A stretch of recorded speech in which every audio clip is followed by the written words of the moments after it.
So today's sermon or message is called, What Do You Know? What do you know? Well, what do you know? How often have you been greeted by someone, one of your friends or relatives or whatever, and they just throw out a flippant, oh, what do you know?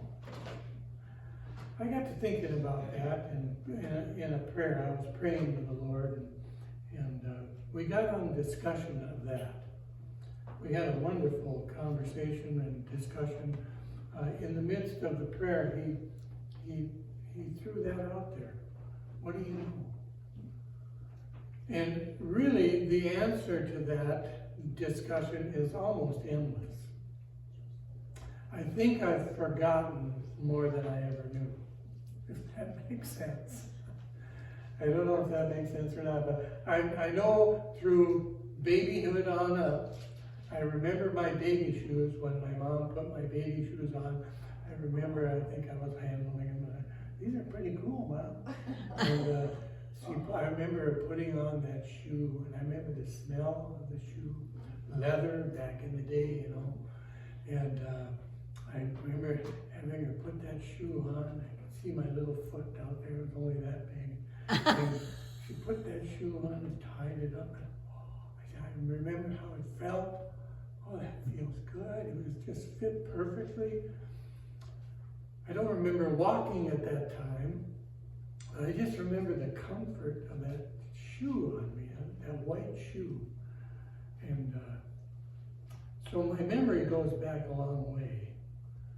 And I know, even at that time, my little self, about that big, I know my mom loved me.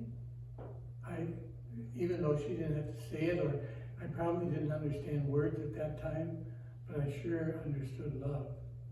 I knew my mom loved me. I knew love. It was tangible, and I felt it. And later on in life, way up there at 5 years old, I remember communing with God as a 5-year-old. Just a little fella. I didn't know how to read then, and I didn't know my ABCs or anything. I was learning. Didn't know my numbers, but I knew God. Somehow, I knew God. I was laying in bed, I remember, I was being raised up in knowing God, let me put it that way. I was in a convent of all places, that I remember this, being raised by the nuns and the priests at that time. And one of the things that I remember the nuns telling me that when you go to sleep, if you cross your hands over your heart, that if you died in your sleep, you would go right to heaven. And that's a pretty amazing thing to say to a little kid. And I remember laying there at night, looking out the window up there at the stars, and I had an experience with God at that young age. And that has stuck with me, that moment that I had throughout my life, through all kinds of ups, ebbs and flows of life and so on. So your I know goes back a long ways, and it covers a lot of territory. But the most important thing you know, I know that you know, is God. If you know God, you know pretty much the most important thing in your life. If you know Him personally and have a relationship with Him. Because I know this, above all, that's what He wants with you and for you. He wants you before you wanted Him. He knew you when you were in Mama's tummy. He has knitting needles that He knit together your DNA. Just like a zipper, He put your DNA together and formed you. And He knew every eyelash and every eyebrow hair and every hair in your head. Whether you comb it out or not, it'll grow back, hopefully. He knew all that about you. He even knew you before the world was created. Imagine that. He knew you on the cross when He died for your sin. Thank you. For my sin. I didn't know that for a long time. And then I did know it for a while, but then I kind of forgot it and started to know other things in life. But he didn't give up on me. I gave up on him. There were so many things to find out about and know about and learn about. Not all of it was the right thing. There was a lot of wrong things taught to me through experience and through writings and through people speaking into my life. Things I saw and wanted that were wrong for me. I accepted them and lived them. Until there came a time where little interludes of God talking to me in my sinful way and other people's witness in my life. I came to know that what I was doing was wrong. And I needed to know the right way. Didn't come automatically. It came after searching. I had to search it out. What was given to me freely in the very beginning, a measure of faith, had been thrown aside, had to be reestablished by and through God alone. It came through great destruction in my life, my personal life. A lot of pain and suffering happened. And so I found myself searching for God. I'll never forget that. When I woke up in a hospital with a head that looked like a pumpkin, swollen, concussion, and I said, I need to leave here and find God. Yes. So that's what it took for me. It doesn't necessarily need to happen for most people or everybody, but it does happen. So don't give up praying for loved ones or friends or people you know. Pray for them. You may be the only one praying for them. And prayers matter. Jesus said when he was in the Garden of Gethsemane to his followers, his three closest ones, he says, come with me, pray with me, stay awake with me, and pray with me. I'm at a real critical point in my life right now as man and God with man. Pray with me. Prayers matter. So, some of the things that we know or can get to know from God. We can know that he speaks to us and we can hear him. Even while we are yet fully in sin and know people who are in sin, God can speak to them. We don't come to God unless he first draws us. He draws us right through and out of sin into his glorious light and kingdom. That's what happens. And when we personally look back at some of our experiences, we can relate to that and others who are in some of the same predicaments that we were in. And we can tell them, God hears you. He hears your prayer. Because he's on the other end of that, actually praying with you, talking to you first. We can tell people that God is real. And I can know for a fact, in the beginning, God created the heavens and the earth. And he created all the living things. And especially he created us, people, in his image and likeness. How do I know that for a fact? Barb brought a little bit of it out this morning in her prayer, talking about nature. If we would just give a little credence to the extremeness, over-the-topness of mind-blowing things in the smallest of small and the biggest of big, talk about oceans and the universe, they would lead us to God. Even a total godless person, if he would just but look at the things underneath his feet and get down on his hands and knees and part the grass and see there's little critters crawling around in there. There's life going on. That didn't just happen. But beware, the devil will come along and say, poof, it all just happened. It all just started out from nothing. And it all just evolved into this great myriad of incredible, incalculable things that are alive and moving, doing impossible feats of strength and hand. The strength that it has, that he can carry way more than his body weight, should compel us to think, where did he get that? How did he get that? Or how do birds know how to fly out of the, mom kicks them out of the nest? There you go. You're going to fly, don't worry about it, as they bounce off the ground and waddle around. Look at, what did you do that for, Mom? Right out of the nest. Way up there in a white pine, 120 feet in the air. Boom, ba-boom, ba-boom, boom, boom, boom, boom. Down through the branches that little waddler went. Yeah, they'll fly. Yeah.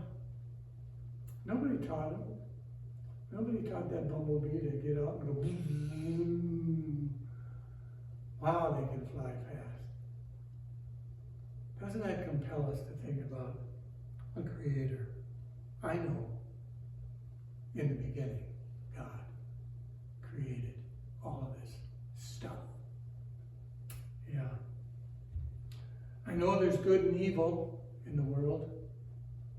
I know that I have a choice to do either. I know that. I know I've made many choices in my past to do evil. Flat out evil. Bad evil. I know I've thought evil thoughts throughout my lifetime. Vengeance is mine, I said. I didn't know that it was God's till I heard the word. He says it's mine, not yours. Don't you go there with your vengeance. I want you to forgive.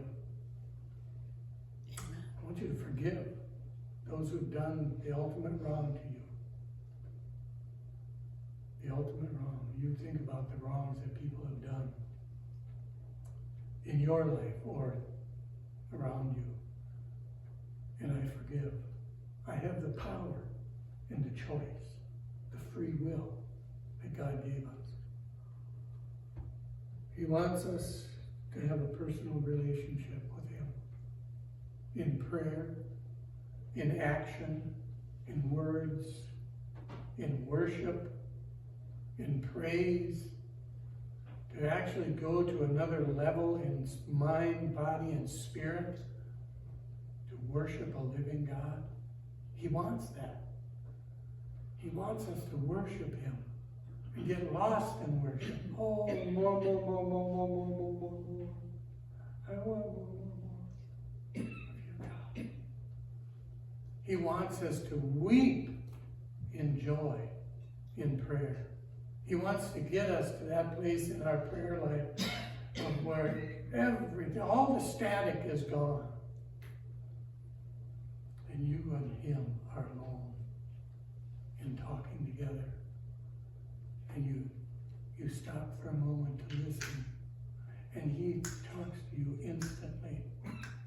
You can't even get your sentence out or your thought to Him, and He's talking back to you, and He's answering. There's a communication that's happening so fast that it's you actually have to stop Him and say, whoa. This is amazing. We're having this talk. I'd like it to go on and on and on. But I'm overwhelmed. You overwhelmed me. And He says, yeah, I had that in mind. I want to do that for you, with you. Because I want to take you to higher levels of prayer, of worship, of commune. Squeeze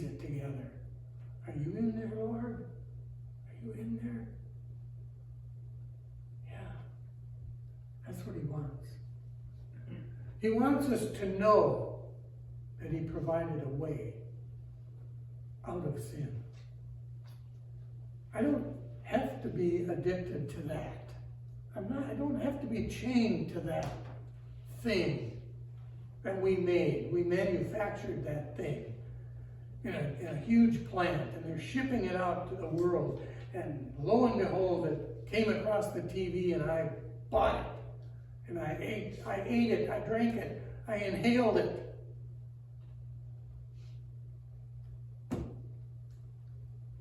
Now I'm addicted to it. I've got to have it. I'll do anything for it. Even lie, cheat, steal, and kill for. I'll get a whole nation riled up and kill a whole other nation for it. Power, money, greed. He wants us to know that with our choice, our will, we can step out through his help. Step out of it. Break the chains. He's provided a way to do that. Amen. There are millions and millions of people that don't know that. They're stuck in it. There are maybe millions of Christians who don't know how to get out of certain addictions they're stuck in. They don't know. I know whom I believed in. I know he is able. He is able, not me.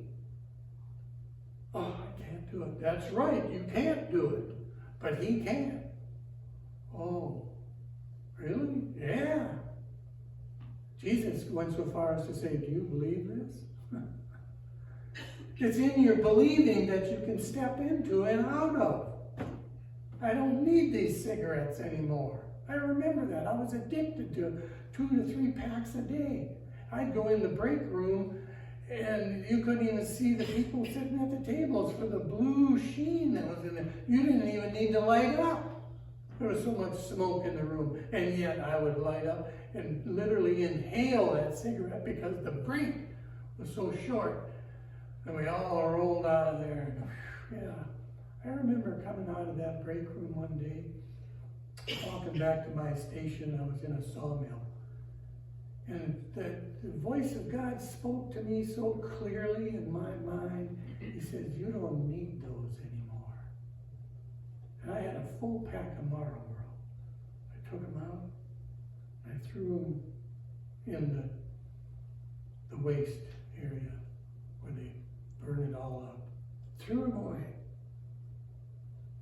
I never had an urge. No, didn't have the shakes. Nothing. Didn't have a thought about it at all. Something I had tried so hard to quit. He wants us to know he can do that for us in a relationship with us. He wants us to know, and I know, the extreme gravity of what sin is and does to mankind, to me, what it will do to me. It is a destroyer. It may seem like I'm having a good time in this sin, or it sure tastes good, smells good, whatever. But it's not. It's a lie. It's an imposter. An imposter. I see people in concerts on TV by the tens of thousands, and they're worshiping the music and the musicians. They're doing this to the musicians. My God. When I first saw that on TV, I was appalled at people worshiping musicians, individuals or groups, doing this. By the tens of thousands. They don't know what they're doing. They think they know what they're doing in worshiping idols. But the end of it is death. The end of it is they're going to go right like that all the way to hell. So he wants us to know the gravity. Gravity? You can't stay up very long. You know you're coming down right away. Gravity holds us to the earth. Sin will hold us into itself till death do us part, unless we break away from it through him. Jesus said, so he went so far as to say, I'm the way out of it. I'm the way out of hell to heaven.